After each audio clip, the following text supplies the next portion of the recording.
5 class میں آپ کی ٹیچر ہیرا صدیق۔ بچوں کل ہم نے اسلامیات کا 5واں سبق شروع کیا تھا، روزے کا تعارف اور اہمیت۔ تو ہم نے اس میں روزے کا معنی، مفہوم اور اس کی فرضیت کے بارے میں پڑھا تھا، اس کی اہمیت اور فضیلت کو بھی پڑھا تھا۔ تو آج ہم جو پڑھیں گے وہ ہے روزے کی معاشرتی اہمیت۔ بچے معاشرتی یعنی مل جل کر زندگی گزارنا۔ تو جس معاشرے میں ہم رہ رہے ہیں تو اس معاشرے میں روزے کی وجہ سے کیا اثرات مرتب ہوتے ہیں اور روزے کی اس کی کیا ضرورت ہے۔ تو پیج نمبر ہمارے پاس 25 ہے، میننگ آپ نے ساتھ ساتھ بچے نوٹ کرتے جانا ہے۔ انسان روزے کی حالت میں سارا دن بھوکا پیاسا رہتا ہے، اسی لیے روزہ رکھنے کی وجہ سے انسان کے دل میں دوسروں کی بھوک اور پیاس کا احساس پیدا ہوتا ہے۔ غریبوں، محتاجوں اور مالی طور پر کمزور لوگوں کے ساتھ ہمدردی، ایثار اور محبت پیدا ہوتی ہے۔ محتاجوں یعنی حاجت مند جو ہماری مدد کے محتاج ہوں، مالی طور پر کمزور یعنی غریب لوگوں کے ساتھ ہمدردی، ایثار یعنی قربانی اور محبت پیدا ہوتی ہے، یعنی انسان اپنی خواہشات پر دوسروں کی خواہشات کو ترجیح دیتا ہے اور انسان کے دل میں دوسروں کے لیے محبت پیدا ہوتی ہے۔ روزہ کی وجہ سے معاشرے کے افراد میں قوت برداشت، وقت کی پابندی، غیبت سے اجتناب اور پرہیزگاری کے اوصاف پیدا ہوتے ہیں۔ قوت برداشت یعنی برداشت کرنے کا حوصلہ، وقت کی پابندی یعنی سحری اور افطاری کا وقت مقرر ہوتا ہے تو وقت کی پابندی کا خیال، غیبت سے اجتناب، غیبت یعنی پیٹھ پیچھے دوسروں کی برائی کرنا، اجتناب یعنی پرہیز کرنا یعنی پیٹھ پیچھے دوسروں کی برائی کرنے سے پرہیز کرتا ہے، اور پرہیزگاری یعنی عبادت گزاری کے اوصاف پیدا ہوتے ہیں۔ اوصاف وصف کی جمع ہے اور اوصاف کہتے ہیں خوبیاں، یعنی خوبیاں پیدا ہوتی ہیں۔ ماہ رمضان مبارک میں مسلمان کثرت سے مساجد کا رخ کرتے ہیں۔ کثرت مطلب زیادہ تعداد میں، یعنی 5 وقت نماز کے لیے بھی جاتے ہیں اور تراویح کے لیے بھی جاتے ہیں، تو مساجد کا رخ کرتے ہیں اور ایک دوسرے کے معاشرتی مسائل سے آگاہ ہو کر ان کا حل تلاش کرتے ہیں، یعنی ایک دوسرے کے مسائل سے آگاہ ہوتے ہیں اور آپ پھر ان کے مسائل کو حل کرنے کے لیے ایک دوسرے سے گفت و شنید کرتے ہیں اور ان کا حل نکالتے ہیں۔ آگے ہم پڑھیں گے روزے کے فوائد۔ یہاں آپ نے معاشرتی اہمیت پڑھی ہے کہ روزہ رکھنے سے دوسروں کی بھوک پیاس کا احساس ہوتا ہے، دوسروں کے لیے محبت کا جذبہ پیدا ہوتا ہے، اتحاد اور اتفاق کا عملی مظاہرہ ہوتا ہے، یعنی مسلمان جب نماز کے لیے مسجد جاتے ہیں اور نماز تراویح کے لیے اکٹھے کھڑے ہوتے ہیں تو ایک دوسرے کے مسائل سے آگاہ ہوتے ہیں، دوسرے کے دل میں ان کے لیے محبت پیدا ہوتی ہے اور برابری اور اخوت کا رشتہ پیدا ہوتا ہے۔ تو آگے ہم جو پڑھتے ہیں وہ ہے روزے کے فوائد۔ فوائد فائدہ کی جمع ہے یعنی نفع۔ روزہ دار چھوٹی بڑی برائیوں سے بچا رہتا ہے، یعنی سارا دن وہ خود کو گناہوں سے بچاتا ہے۔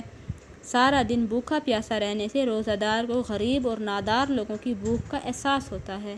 نادار مطلب مفلس، غریب لوگوں کی بھوک کا احساس ہوتا ہے۔ ایک دوسرے سے ہمدردی کا جذبہ اجاگر ہوتا ہے کہ وہ جس طرح وہ کہتا ہے میں بھوک برداشت کر رہا ہوں تو اسے دوسروں کی بھی بھوک کا احساس ہوتا ہے تو وہ اس کے دل میں ہمدردی کا جذبہ پیدا ہوتا ہے۔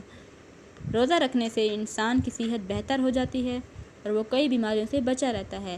تو بچے روزہ جو ہے نا وہ جسم کی زکوٰۃ ہے، یعنی جس طرح زکوٰۃ ادا کرنے سے مال پاک ہو جاتا ہے، اس طرح روزہ رکھنے سے انسان کا جسم جو ہے وہ بہت سی برائیوں سے بچ جاتا ہے، بہت سی بیماریوں سے بچ جاتا ہے۔ رمضان المبارک میں سحری اور افطاری کا وقت مقرر ہوتا ہے، اس سے روزہ دار میں نظم و ضبط پیدا ہوتا ہے۔ نظم و ضبط یعنی ایک انتظام، ایک ترتیب، ایک اصول پیدا ہوتا ہے، یعنی جب وہ سحری کے مقرر وقت اور افطاری مقرر وقت کرتا ہے تو اس میں وقت کی پابندی کا احساس پیدا ہوتا ہے۔ روزے کے دوران بھوک پیاس اور خواہشات پر قابو پانے سے انسان کے اندر تقویٰ پیدا ہوتا ہے۔ تقویٰ یعنی پرہیزگاری پیدا ہوتی ہے۔ اللہ تعالیٰ روزہ دار کے پچھلے گناہوں کو معاف کر دیتا ہے۔ ماہ رمضان المبارک میں عبادت کرنے کا اجر کئی گنا بڑھ جاتا ہے، یعنی ڈبل ثواب ملتا ہے۔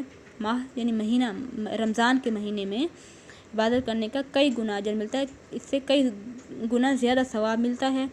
روزہ گناہوں سے بچنے کا بہترین ذریعہ ہے۔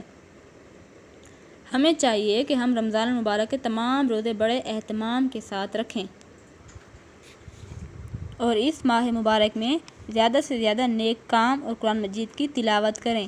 اس سے ہم دنیا اور آخرت دونوں میں کامیاب ہوں گے۔ تو بچوں ہم نے پیچھے پڑھا ہے کہ روزے دار کے لیے اللہ تعالیٰ فرماتے ہیں کہ روزہ میرے لیے ہے تو میں ہی اس کا اجر دوں گا، اور روزے کی حالت میں انسان بہت ساری برائیوں سے بچ جاتا ہے اور وہ سارا دن کوشش کرتا ہے کہ وہ گناہوں سے بچا رہے اور نیکی کرے، اور زیادہ سے زیادہ وہ اللہ تعالیٰ کی عبادت میں مشغول رہتا ہے۔ تو اس چیپٹر میں ہم نے کیا پڑھا ہے کہ روزہ جو ہے اس کے لفظی میں نے کیا تھے، رک جانا اور ٹھہر جانا، یعنی کہ صبح صادق سے لے کر غروب آفتاب تک کھانے پینے اور دیگر خواہشات سے رکے رہنا ہے۔ اور روزہ جو ہے پچھلی امتوں پر بھی فرض کیا گیا تھا۔ اس بابرکت مہینے میں مومن کا رزق بڑھا دیا جاتا ہے۔ اس بھوک پیاس کی وجہ سے انسان کو دوسروں کی بھوک پیاس کا احساس ہوتا ہے، معاشرے میں محبت اور ہمدردی کی فضا پیدا ہوتی ہے، انسان کو دوسروں کا احساس ہوتا ہے، ایک دوسرے کے مسائل کا علم ہوتا ہے۔ اور روزے کے فوائد میں ہم نے پڑھا ہے کہ روزہ جو ہے نا بہت ساری برائیوں سے انسان کو بچاتا ہے، انسان بہت ساری بیماریوں سے بچ جاتا ہے، انسان کا جسم یعنی بہت ساری بیماریوں سے بچ جاتا ہے، انسان میں وقت کی پابندی، غیبت، دیگر برائیوں سے بھی انسان بچنے کی کوشش کرتا رہتا ہے۔ تو ہمیں کیا چاہیے کہ بچے اس رمضان المبارک میں ہم روزے رکھیں اور روزے کی حالت میں کوشش کریں کہ ہم گالم گلوچ فضول باتوں سے بچے رہیں، زیادہ سے زیادہ قرآن مجید کی تلاوت کریں، اپنے رب کی بڑائی اور اپنے رب کی بزرگی کو بیان کریں اور اپنے گناہوں کی معافی مانگیں، تاکہ ہم اس دنیا میں بھی کامیاب ہوں اور اللہ تعالیٰ ہمیں آخرت میں بھی کامیاب کرے۔ اللہ حافظ۔